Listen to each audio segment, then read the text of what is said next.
Hello everybody, it's the FarmSim guy here, hope you're all doing well. We're back on Haut Beyleron at the moment and we are going to do a very quick short on placing grapevines and olive trees. And I have to give a massive shout out to Phalanx380 who left a comment in one of my videos and told me about this little trick.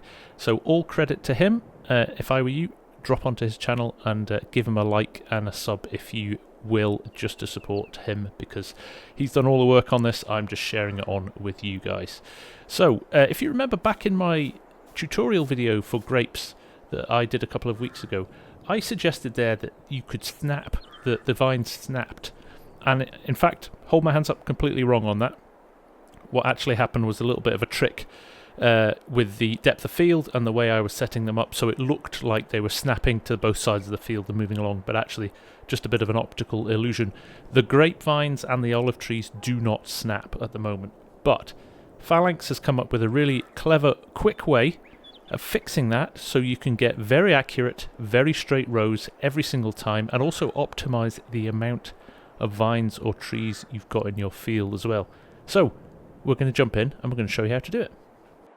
So we know the situation now. If we jump into the build mode and jump into production, click on orchards, there are your grapes, and what you do is you place one down and start to drag it out, and you can see it moves from left to right. So let's place one of them, and then we place the other one down. We've got to basically use our eye to guess where it should be, something like that. Now you see I've probably not placed those optimally because we've got a little bit of field showing in the middle, and they're probably not completely straight onto each other either. And actually, if you look, they're not aligned with the edge of the field at all there.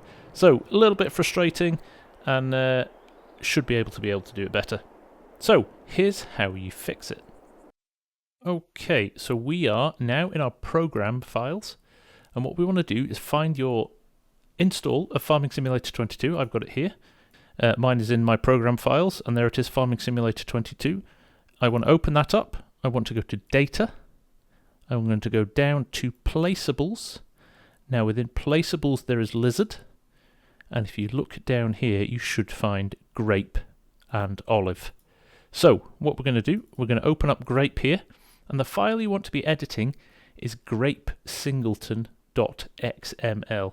Now I will say, make a copy of this before you do any changes, just in case it all goes horribly wrong. You can copy the original back in, problem solved. So we're going to drag that to the desktop just there, so we've got a copy of it in case we do something silly.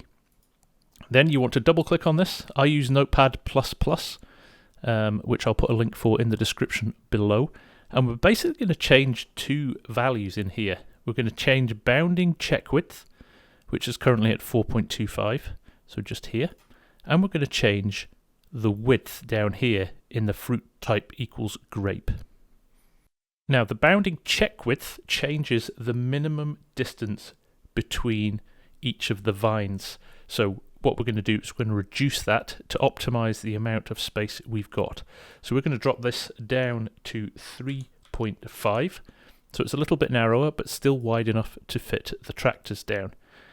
And then fruit type grape width here is currently set at 3. Now this is the width of the grass that sits underneath the vines. So we're going to put this up slightly. We're going to put this up to 5. And that is the only two changes you need to make. And once you've done those, you can close that and you can exit. Okay, once you're back in the game, just jump back into the build mode, go to orchards, select your grapevines, and what you're going to do, we'll place one right on the edge of the field here, and we will run all the way to this end, and we will drop our vine in. Now you'll see there the grass is wider than it was before. Now the easy thing to do now is you just need to hit the corner of the grass, and you run yourself all the way back until you get to this point. Hit the corner of the grass again. I went one short then. There we go. And again here, edge of your grass all the way up. Edge of your grass again. Again, if you want to move yourself around to find your sweet spot, you can do that. Edge of the grass again. Job done. Click again. run back down, rotate around,